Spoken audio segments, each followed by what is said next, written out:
से पहले मेरा आपसे ये सवाल है कि जो भी हमारे नाजरीन में से इंटरनेट बिजनेस शुरू करना चाहता हो तो वो अपने सफर का आगाज किस तरह से कर सकता है? ठीक। एक चीज जो सीखी और जो नजर आई है इस 15 साल की जर्नी के अंदर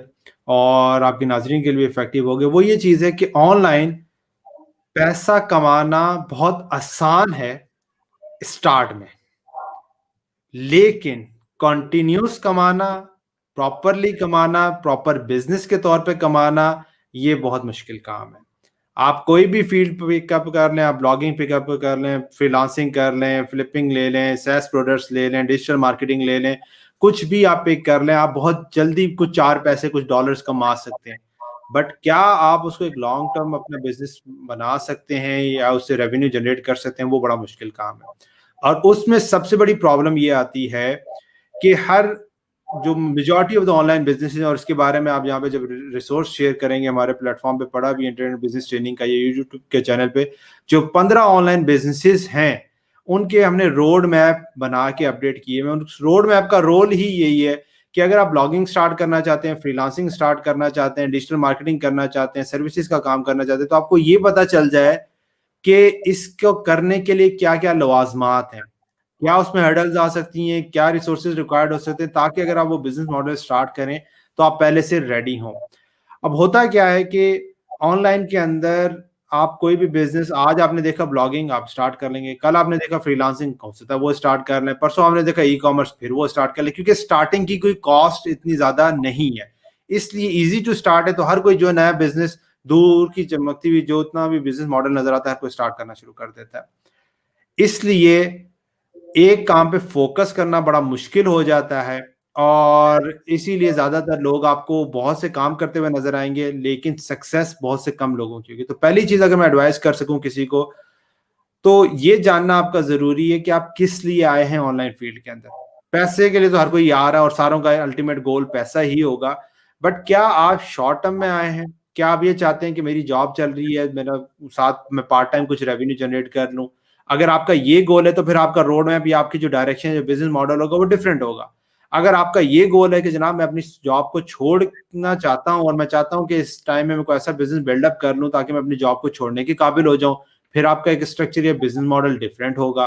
अगर आप चाहते हैं कि मैं ऐसा बिजनेस बिल्डअप करूं कि जिसमें मैं अच्छा ग्रो कर सकूं, मतलब जिसमें लेट्स सपोज मैं इन्वेस्टमेंट कर सकता हूं, पैसा लगा सकता हूं, लेकिन मेरे पास स्किल सीखने का टाइम नहीं है, वो बिजनेस मॉडल डिफरेंट होगा। किसी के पास टाइम ज्यादा होता है, वो बिजनेस मॉडल डिफरेंट पिक करेगा। तो ये डिफरेंट बिजनेस मॉडल है। जब तक आप आइडेंटिफाई नहीं करेंगे, जो सबसे बड़ा प्रॉब्लम होता है लोगों का, कि उनको नहीं पता होता कि वो क्या करना चाहते हैं। उन्होंने किसी से सुना होता फ्रीलांसिंग, फ्रीलांसिंग स्टार्ट होगी, किसी से सुना e commerce, e commerce start होगी, किसी से सुना डिजिटल मार्केटिंग, वो सारी स्टार्ट होगी। जब थोड़ा आगे जाते हैं और जब पहला ब्रेकर आता है ना, जैसा गाड़ी स्टार्ट में तो हर कोई स्टार्ट कर लेता है, धक्का चल जाता है, लेकिन जब पहला स्पीड ब्रेकर आता है ना, फर्स्ट टाइम आप चला रहे होते हैं, तो एकदम से गाड़ी बंद हो जाती है, ठीक है, और फिर आप आगे चलाना मुश्किल हो जाता है अगर कोई सपोर्ट ना हो या कोई गाइडेंस ना हो। और अक्सर लोग क्या करते हैं, उसकी एग्जाम्पल मैं यूं देता हूं कि आपने कोई भी बिजनेस स्टार्ट, पैसा हर बिजनेस में, मतलब इस जो सवाल है, जो कंसर्न होता है कि भाई पैसा कमाना है, हर ऑनलाइन बिजनेस में पैसा है, इसमें तो कोई डाउट ही नहीं है, ठीक है, क्योंकि आपको हर ऑनलाइन बिजनेस के अंदर सक्सेसफुल स्टोरीज मिलेंगी। तो इसका क्या मतलब है? इसका मतलब है कि पैसा है, लोग कमा रहे हैं, सारा कुछ कर रहे हैं। प्रॉब्लम कहां आती है कि आपको कौन सा बिजनेस मॉडल करना है, ये सबसे डिफिकल्ट काम है। और एक जो प्रॉब्लम आती है, जो हम देखते हैं ट्रेनिंग की साइड पे भी रहे, लोग क्या करते हैं, आपने अगर लेट्स सपोज ब्लॉगिंग स्टार्ट की, आपने फ्रीलांसिंग स्टार्ट की और किसी ट्रेनर को, किसी कोर्स को आपने ज्वाइन किया, चाहे पेड हो या फ्री हो, कुछ अरसे बाद आप किसी और फील्ड में निकल जाते हैं या उस फील्ड में ग्रो नहीं कर पाते हैं या उस ट्रेनिंग के अंदर आप ग्रो नहीं कर पाते हैं, तो आप उस ट्रेनर को या उस कोच को आप जो है ना वो सारा इल्जाम डाल रहे होते हैं। जी। और आप ये कहते हैं कि जनाब वो दूसरे लोग पता नहीं वो रियल भी हैं या फेक हैं, और ये पता नहीं मुझे तो फायदा नहीं हो रहा सारी चीजें, और वो ट्रेनर कह रहा है कि भाई मेरा कोर्स या मेरी ट्रेनिंग से बहुत दुनिया का फायदा हो रहा है, लेकिन आपका फायदा नहीं हो रहा। तो यहाँ पे जो सवाल समझने वाला, जो पूछने वाला है, जो स्टूडेंट के लिए होना चाहिए कि क्या मैं राइट फिट था या हूं इस ट्रेनिंग के लिए, इस बिजनेस मॉडल के लिए, रादर देन मैं ब्लेम डालूं उस ट्रेनर के ऊपर कि भाई इसने सही प्रोवाइड नहीं किए, यार ये बेसिक ट्रेनिंग है, या ये रिलेटेड नहीं है, या ये फ्रॉड कर रहा है, व्हाटएवर जो भी हम अपने एक्सक्यूजेस दे रहे होते हैं, ठीक है। तो ज्यादा प्रॉब्लम मैं आपसे ये पूछना चाहूंगा कि डिस्कवर कैसे किया जाए अपने आप को। मैं यही बता रहा हूँ कि जब आप पहली चीज को ये समझना जरूरी है कि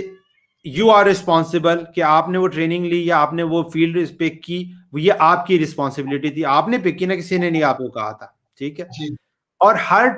जो बिजनेस मॉडल है ना, उसके बताने वाले जिनको उसमें कामयाबी हुई है वो अच्छे तरीके से बताएंगे। मतलब अगर मुझे मैंने वेबसाइट फ्लिपिंग का काम किया है तो मैं कहूंगा जनाब फ्लिपिंग से बहुत बिजनेस होता है, बहुत लोग पैसा कमा सकते हैं, इसी तरह फ्रीलांसर कहेगा, इसी तरह ई कॉमर्स वाला कहेगा। अब आपने कैसे जज करना है, अगर 3 लोग खड़े हो, तीनों लोग जिस तरह वो नहीं, अगर आप बाजार में खड़े हो, 3 दुकान वाले खड़े हैं और तीनों के पास एक ही तरह का आइटम है और तीनों जो है ना कह रहे हैं मेरा आइटम बेस्ट है, तो आप कैसे आइडेंटिफाई करेंगे किसका बेस्ट है, ठीक है। उससे पहले आप ये जानेंगे कि आपके पास इफेक्ट जो हर बिजनेस के लिए रिक्वायर्ड होता है, टाइम कितना है, आपकी स्किल का लेवल कितना है, आपकी नॉलेज कितनी है, आप इन्वेस्टमेंट कितनी कर सकते हैं, ये बड़ा इंपॉर्टेंट है, और आपका अल्टीमेट गोल क्या है जो आप अचीव करना चाहते हैं। जब ये 5 चीजों को 4 चीजों का एनालाइज करेंगे फिर आप डिसीजन ले सकते हैं कि यार अच्छा यार मेरे टाइम के मुताबिक, लेट सपोज एक बिजनेस मॉडल है, मैं ब्लॉगिंग की बात कर लेता हूं। अब ब्लॉगिंग ये है, एक बंदा है जो चाहता है कि महीने का मैं $100 कमाना स्टार्ट कर लूं और अगले महीने मेरा $100 आना शुरू हो जाए। वो बंदा अगर ब्लॉगिंग का बिजनेस मॉडल पिक कर लेता है या यूट्यूब का बिजनेस मॉडल पिक कर लेता है, तो उसमें तो तकरीबन उसको 3 महीने 6 महीने हो सकता है, साल भी लग जाए कि वहां से वो सिस्टम बिल्डअप होने में। इस बंदे को बिजनेस मॉडल पिक करना चाहिए फ्रीलांसिंग का, जिसके अंदर वो स्किल के ऊपर काम करके विद इन अ मंथ जो है ना $100 जनरेट कर सकता है। अब अगर इसने बिजनेस मॉडल पिक कर लिया ब्लॉगिंग का, अब ब्लॉगिंग में दम है, वो उसको आने वाले वक्त में क्या 100 क्या हजारों डॉलर कमा सकते हैं, लेकिन 1 महीने के अंदर वो मुश्किल हो जाएगा। ये वही बात है कि आप बाइक पे बैठे हुए, जो कि 70 का बाइक है, ठीक है, होंडा 70 में आप बैठे हुए और आप ये कह रहे हैं कि जनाब इसकी स्पीड हो, ये 200 की स्पीड से जाए, कैसे जाएगा? नहीं जा सकता, ठीक है। सो इंसान जो स्टार्ट आपको करना चाहिए, जो आपके ऑडियंस के लिए, आपके पास टाइम कितना है, आप रिसोर्सेज कितने इन्वेस्ट कर सकते हैं, पैसा है नहीं है या हायर कर सकते हैं, जो भी है, आप लर्निंग के लिए कितना टाइम लगा सकते हैं, ठीक है, और आपके पास टेस्ट एंड ट्रायल के लिए कितना मार्जिन है, क्योंकि हर बिजनेस के अंदर एक टेस्ट एंड ट्रायल से गुजरना पड़ता है, ठीक है, और वो टेस्ट एंड ट्रायल ही डिसाइड करता है कि क्या आप इसको कंटिन्यू करें, छोड़ दें, सारी चीजें। तो ये 5 चीजें अगर आप देखेंगे तो आप अच्छा डिसीजन ले सकते हैं। अच्छा, दूसरा